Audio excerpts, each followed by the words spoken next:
ಭಾವ ಅಂತ ಅವ್ರು ತುಮಕೂರು ಸೈಡ್ ಅಣ್ಣ ನಿಮ್ಗೆ ಏನಾದ್ರು ಗೊತ್ತಿಲ್ಲ ಭಾವನಗರ ಇವಾಗ ಸೌಂಡ್ ಗೊತ್ತೈತೆ ನಮ್ಗೆ ಹಂಗ್ ಗೊತ್ತಿರುತ್ತಲ್ಲ ಅವ್ರಿಗೆ ಗೊತ್ತಿರ್ಬೇಕು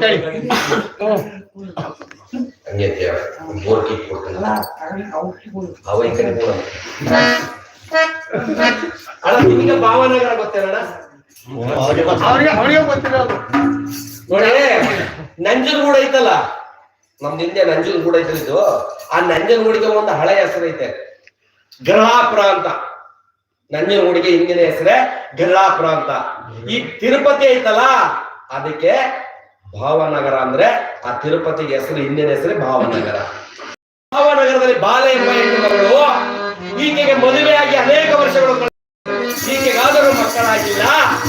ಈಕೆ ಆದರೂ ತಿರುಪತಿಗೆ ಬಂದು ಆ ಭಗವಂತನಲ್ಲಿ ಅರಿಕೆಯನ್ನು ಮಾಡುತ್ತಿದ್ದಾಳೆ. ಈ ಭಗವಂತ ನನಗೆ ಬಂದೆ ಎಂಬ ಶಬ್ದವನ್ನು ದೂರ ಮಾಡಿದೆ ಆದ್ರೆ ನನಗೆ ಒಂದು ಕಣ್ಣನನ್ನು ಕರುಣಿಸಿದಂತೆ ಆ ಕಣ್ಣನನ್ನು ನೀನು ಕರುಣಿಸಿದ್ದೆ ಆದರೆ ಆ ಕಣ್ಣನನ್ನು 3 ವರ್ಷದೊಳಗಡೆ ನಿನ್ನ ರಥದ ಚಕ್ರಕ್ಕೆ ಆವತ್ತನ್ನಾಗಿ ಆಯ್ಕೆಯನ್ನು ಮಾಡಿಕೊಂಡಿದ್ದಾಳೆ. ಮಾಡಿದಂತ ಅದಕ್ಕೆ ಪ್ರಕಾರವಾಗಿದೆ. ಹೀಗೆ ಸತ್ಯವನ್ನು ನಾನು ಮೆಚ್ಚಲೇಬೇಕೆಂಬುದಾಗಿ ಆ ಭಗವಂತನಾದರೂ ತಿಳಿದು 1 2 3 4 ಈಗ ನವಮಾಸದಿಂದ ಗರ್ಭವತಿ ಆಗಿದ್ದಾಳೆ. ಒಂದು ಗಂಡು ಮಗುವಿಗೆ ಜನ್ಮವನ್ನು ನೀಡಿದ್ದಾಳೆ. ಮಾಡಿದಂತ ಅದಕ್ಕೆ ಪ್ರಕಾರವಾಗಿರುವುದರಿಂದ ಆ ತಿರುಪತಿಗೆ ಕರೆದುಕೊಂಡು ಬಂದು ಕಣ್ಣನನ್ನು ರಥದ ಬಲಭಾಗದ ಚಕ್ರಕ್ಕೆ ಇಟ್ಟಿದ್ದಾಳೆ. ಈ ಭಗವಂತ ನಿಮ್ಮಪ್ಪ ನಾನು ಮಾಡಿದ ಅರಿಕೆಯನ್ನು ತೀರಿಸುವ ಎಂಬುದಾಗಿ ಕರವನ್ನು ಜೋಡಿಸಿಕೊಳ್ಳುತ್ತಿದ್ದಾಳೆ.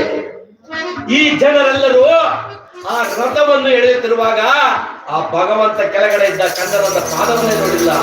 ಅಯ್ಯೋ ಈ ಕನ್ನಡನ್ನು ನಾನು ನೋಡಿದ ಈ ಕನ್ನಡನ್ನು ನಾನು ರಕ್ಷಣೆಯನ್ನು ಮಾಡಬೇಕೆಂಬುದಾಗಿ ತಿಳಿದು ಆಡಿದ ಮಾತಿನಂತೆ ಕನ್ನಡನ್ನು ಇಟ್ಟಿರಲ್ಲ ಎಂಬುದಾಗಿ ತಿಳಿದು ಆ ಜನರೆಲ್ಲ ಜೋರಾಗಿ ಎಳೆದಿರುವಾಗ ರಥವನ್ನು ಸಂಘನೆ ಆಗಿ ಆ ಕನ್ನಡನ್ನು ಎತ್ತಿಕೊಂಡು ಹೇ ಭಗವಂತ ನನ್ನ ಕನ್ನಡನ್ನು ನೀನು ಕರುಣಿಸಿದೆಯೇ ತಂದೆ ಎಂಬುದಾಗಿ ಆ ಇನ್ನು ಮುಂದೆ ಈ ಕನ್ನಡಿಗೆ ನಿಮ್ಮಪ್ಪ ಎಂಬುದಾಗಿ ನಾಮಕರಣ ಮಾಡಿ ಸುಖ ಸಂಕೋಚದಿಂದಿದ್ದಾರೆ.